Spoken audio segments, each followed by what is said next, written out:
Hello भाई। तो आज अपन करने वाले हैं मोशन। ठीक है, हमारे जो 9th क्लास है उसका 8th चैप्टर है ना, एनसीईआरटी के हिसाब से 8th चैप्टर है मोशन।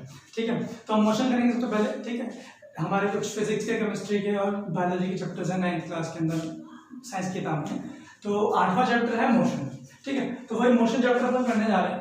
ठीक है, तो हेडिंग डाल देते सबसे पहले। ठीक है, मोशन चैप्टर का नाम है मोशन। ठीक है, 8 चैप्टर है एनसीईआरटी के अंदर।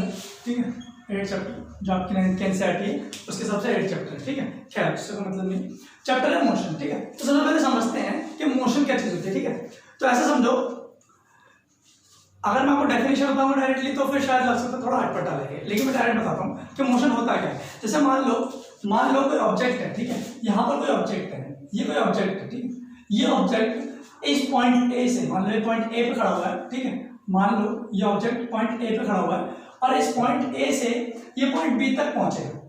ठीक है, यहां तक पहुंचेगा, यहां से ट्रैवल करके ये यहां तक पहुंचेगा।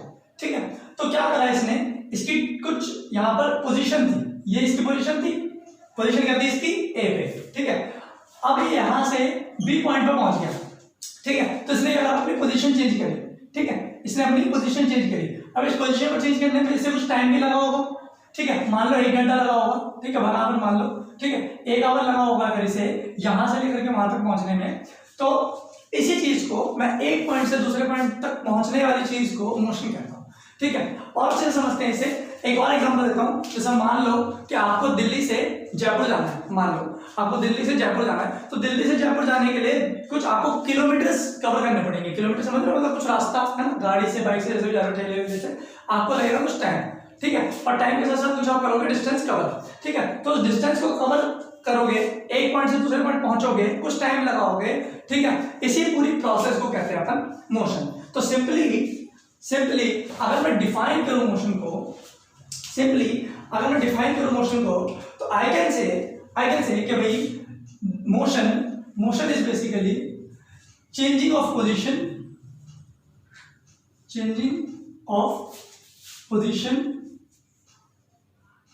position of any object from one place or point to another with respect to time। ठीक है, विद रिस्पेक्ट टू टाइम का मतलब है टाइम के साथ। ठीक है, with respect to time and with respect to any reference, ठीक है, any reference point or place, कुछ भी।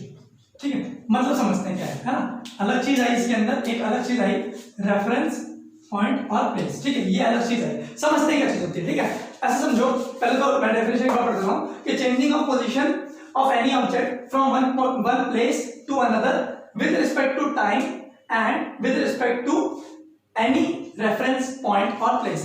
इसका मतलब क्या है? इसका मतलब ये है कि कोई ऑब्जेक्ट जब A पॉइंट से, है ना, पॉइंट A से कोई ऑब्जेक्ट ये वाला, ठीक है, इस पॉइंट से इस पॉइंट पे ये पहुंच रहा है B पॉइंट पे, तो यहां से आगे जाने में इसको कुछ टाइम लगता है, टाइम T बोल लो। ठीक है, इसको कुछ टाइम लगा, टाइम T लगा। ठीक है, टी की जगह अभी तो 1 आवर ले लो, चलो 1 आवर लगा। ठीक है, इसको ए से बी पॉइंट पे जाने के लिए 1 आवर लगा। ठीक है, लेकिन अगर मैं आपसे पूछूं कि ये यहां से वहां तक गया, तो आप बोलोगे हाँ गया। आपने कैसे बोला वो वहां पर गया? आपने ऐसे बोला कि वो स्टार्टिंग में ए पे था, वो ए से चल करके बी पे पहुंच गया, तो उसने अपनी जगह चेंज करी। इसका मतलब वो पहली वाली जगह की रिस्पेक्ट में, मतलब पहली वाली जगह के कंपैरिजन में अब किसी दूसरी जगह पहुंच चुका है।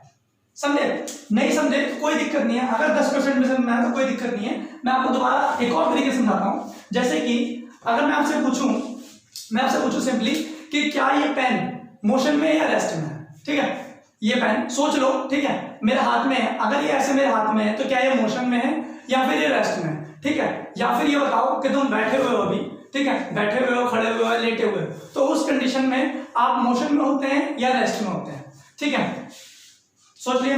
मैक्सिमम का आंसर ये होगा कि हम रेस्ट में हैं। रेस्ट का मतलब रुका हुआ, ठीक है, रेस्ट का मतलब रुका हुआ, रेस्ट का मतलब होता है रुका हुआ, ठीक है। आप रेस्ट में, आपका आंसर ये होगा, ठीक है। बट मैं आपको बताना चाहता हूं कि हम रेस्ट में हैं या हम मोशन में हैं, ये चीज हम ऐसे नहीं देखते कि हम बैठे हुए हैं, हम देखते हैं किसी और के रेफरेंस में। जैसे आपने अभी सोचा कि आप बैठे हुए हो, तो आपके दिमाग में ये नहीं चल रहा होगा कि मैं रेस्ट में हूं क्योंकि मैं किसी गाड़ी में नहीं हूं, ठीक है। आपके दिमाग में चल रहा होगा कि मेरे सामने वाली सारी चीजें रुकी हुई हैं, इसलिए मैं रेस्ट में हूं, ठीक है। बट रियलिटी में क्या होता है, रियलिटी में हम मोशन में हैं। हम कैसे मोशन में, आप कब सोचोगे हम मोशन में कैसे, तो आपको पता है ना, हम अर्थ पे रहते हैं, ठीक है, पता है ना, इसी अर्थ पे रहते हैं हम। तो अर्थ ना हर समय रोटेट करती है, और रोटेट करने के साथ वो रिवॉल्व करती है, जैसे सन क्या पता ही होगा, है ना, ऐसे रोटेट करती है और ऐसे रिवॉल्व करती है। तो वो क्या करती है, हर समय चलती रहती है, हर समय चलती रहती है। तो अगर मैं आपसे सिंपली पूछूं कि भाई मान लो एक गाड़ी है यहाँ पर, है ना, ऐसे करके एक गाड़ी है ना, इस गाड़ी में मैं बैठा हूं, ठीक है, ये किसी दिल्ली में थी, मान लो गाड़ी ये दिल्ली में खड़ी थी, गाड़ी दिल्ली में खड़ी थी, ठीक है। मेरे को यहां से, मैं गाड़ी में बैठा, ठीक है, मैं नहीं हिला, गाड़ी में मैं बैठा हूं, गाड़ी जयपुर चलेगी, अब वो बस हो चाहे कुछ भी लगा लो, ठीक है, वो जयपुर चलेगी, ठीक है, ये गाड़ी अपना जयपुर पहुंच गई, ठीक है, यहाँ कहीं मैं बैठा, ठीक है। तो मैं दिल्ली से जयपुर चल के नहीं गया, मैंने मोशन नहीं करा, मैं बैठा हुआ था, लेकिन मैं दिल्ली से जयपुर पहुंचा तो इसका मतलब मैंने अपनी जगह चेंज करी, ठीक है। और अभी मैंने क्या बताया कि अगर मैंने एक पॉइंट से दूसरे पॉइंट जाऊं तो उस चीज को मैं क्या करता हूं, मोशन करता हूं। इस काम में मुझे डेफिनेटली कुछ टाइम लगा होगा, डेफिनेटली, चाहे 2 घंटे 3 घंटे 4 घंटे, लेकिन लगा तो होगा। अब टाइम भी लगा, पोजीशन भी चेंज हुई, तो इसका मतलब मैंने मोशन करा, लेकिन मैं तो नहीं हिल रहा था। सिमिलरली हम अर्थ के अंदर है, तो हम लोग हर समय मोशन करते रहते हैं, ठीक है। तो motion is basically a referral, ठीक है, मोशन इज रेफरल का मतलब किसी रेफरेंस में देखा जाता है मोशन, ठीक है। अगर मैं आपसे पूछूं, अब मैं आपसे क्वेश्चन दूसरा पूछता हूं कि ये पेन मेरे हाथ में और मैं खड़ा हूं, तो मेरी रिस्पेक्ट में ये पेन मोशन में है रेस्ट में, तब आपका आंसर अगर रेस्ट है तो सही है, ठीक है। इस केस में मेरी रेफरेंस में ये पेन रेस्ट पे है, लेकिन अगर मैं पूछूं ये पेन अर्थ की रेफरेंस में, ये मोशन में, ठीक है। अगर मैं पूछूं खड़ी हुई के घर के बाद गाड़ी, वो रेस्ट में या मोशन में, तो वो कैसे होगी, वो रेस्ट में, मोशन में होगी, अर्थ की रिस्पेक्ट में, ठीक है। बट अगर मैं अपने रिस्पेक्ट में पूछूं तो वो रेस्ट पे होगी, ठीक है। तो ये दो चीजें बहुत इंपॉर्टेंट होती है। पहली कि हमें पता हो मोशन क्या होता है, तो motion is basically changing of position of any object from one place to another with respect to time तो लगेगा, इसीलिए हम टाइम बोल रहे हैं, and with respect to a reference point और प्लेस, कुछ भी। अच्छा, इसके आगे देखो, ये लगा, अच्छा ठीक है, मोशन ऐसे होता है, बहुत अच्छी बात है, मोशन ऐसे होता है। दूसरी चीज एक आती है कि जो मोशन होता है ना, ये भी 2 तरीके का होता है, ठीक है। जो मोशन होता है ये अपना 2 तरीके का होता है, ठीक है, 2 तरीके का मोशन होता है। पहला मोशन जो अपना हम डिफाइन करते हैं, ठीक है, वो हम डिफाइन करते हैं यूनिफॉर्म मोशन, है ना, यूनिफॉर्म मोशन, ठीक है, यूनिफॉर्म मोशन। दूसरा हम डिफाइन करते हैं, है ना, नॉन यूनिफॉर्म मोशन। पहला हम डिफाइन करते हैं यूनिफॉर्म मोशन, दूसरा हम डिफाइन करते हैं non uniform motion. Now what do you mean by uniform और what do you mean by non uniform, ठीक है। मतलब यूनिफॉर्म का मतलब क्या होता है और नॉन यूनिफॉर्म का मतलब क्या होता है।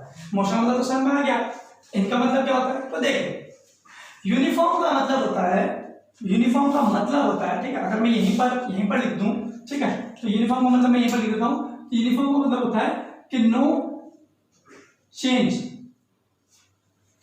और सेम, ठीक है, ऐसा समझो। अभी समझाऊंगा मैं इसका मतलब मैंने ऐसे क्यों लिखा। और नॉन यूनिफॉर्म जस्ट इसका अपोजिट, ठीक है, मतलब कि वो नो चेंज है तो ये हो जाएगा चेंज, ठीक है। और समझिए कैसे, ऐसा मोशन, ठीक है, ऐसा मोशन जो चेंज ना हो रहा हो। अब चेंज कैसे नहीं होगा मोशन, एग्जांपल समझो कैसा, मान लो एक गाड़ी चल रही है, ठीक है, एक गाड़ी चल रही है, ठीक है, वो गाड़ी ऐसा मान लो, यहां पर मान लो कि वो गाड़ी एक पॉइंट ए से एक पॉइंट बी पर, मान लो दूरी 2 किलोमीटर है ना, मान लिया ये दूरी 2 किलोमीटर है ए से बी की, है ना, और इसे यहां से यहां पर पहुंचने में लगा 2 आवर्स, ठीक है। तो ये 2 किलोमीटर में 2 आवर कवर कर लेती है। अब उसी के आगे वही गाड़ी बी से सी पॉइंट पे जा रही है, ठीक है, ये सी पॉइंट है ना, ये भी 2 किलोमीटर है। अगर ये गाड़ी यहां से, ये बी पॉइंट से सी पॉइंट तक, यहां से आता 2 किलोमीटर, यहां से आती 2 किलोमीटर, ठीक है, यहां से यहां तक भी 2 आवर में चली जाए तो इसका मतलब ये यूनिफॉर्म मोशन कर रही थी। ठीक है, इसका मतलब ये यूनिफॉर्म मोशन में थी। यूनिफॉर्म मोशन का मतलब क्या हुआ कि 2 किलोमीटर उसने कवर करे 2 आवर में, अगले 2 किलोमीटर भी कवर करे उसने अगले 2 आवर में, अगले 2 आवर में। ठीक है, अगले 2 किलोमीटर चलती है वो तो अगले 2 आवर में, उसके अगले 2 किलोमीटर चलती तो अगले 2 आवर में, मतलब कि हर 1 किलोमीटर वो 1 आवर में कवर कर रही है। हर 1 किलोमीटर वो 1 आवर में कवर कर रही है, या ऐसा बोलो हर 2 किलोमीटर वो 2 आवर में कवर कर रही है। That's why it is called uniform motion. तो नॉन यूनिफॉर्म मोशन क्या होगा? नॉन यूनिफॉर्म मोशन ही होगा। मान लो आप गली में जा रहे हो, ठीक है, अब जब आप गली में जाते हो तो क्या होता है कि हर समय आप सेम स्पीड से नहीं चल रहे होते। ठीक है, मान लो साइकिल से जा रहे हो, ठीक है, तो घर से नीचे उतरोगे तो कुछ और स्पीड होगी, है ना, सीढ़ी उतरोगे, है ना, कुछ भी है, गली के बाहर निकलोगे, साइकिल उठाओगे, साइकिल चलाओगे तो साइकिल की स्पीड तेज होती है। ठीक है, मतलब चलने के कंपैरिजन में। फिर जब आप किसी गली में मुड़ोगे या रोड पे जाओगे तो उसकी स्पीड अलग होती है। तो इसका मतलब आप यहां से मान लो यहां पहुंच रहे हो और ऐसे ऐसे करके ऐसे पहुंचे इस पॉइंट पे, यहां से यहां पर, ये ए पॉइंट है, बी पॉइंट, यहां से वहां पर पहुंचे आप, तो यहां से आपको कुछ अलग स्पीड होगी आपकी।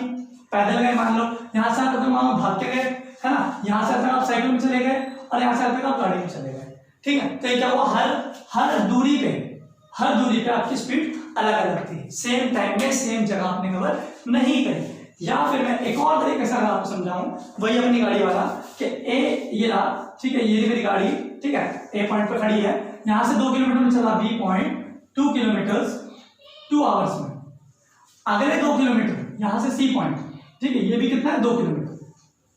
अगर मैं इस 2 किलोमीटर को 1 आवर में ही कवर कर दूं तो अगर आप देखें तो यहां मैं स्लो चल रहा था और यहां मैं तेज चल रहा हूं।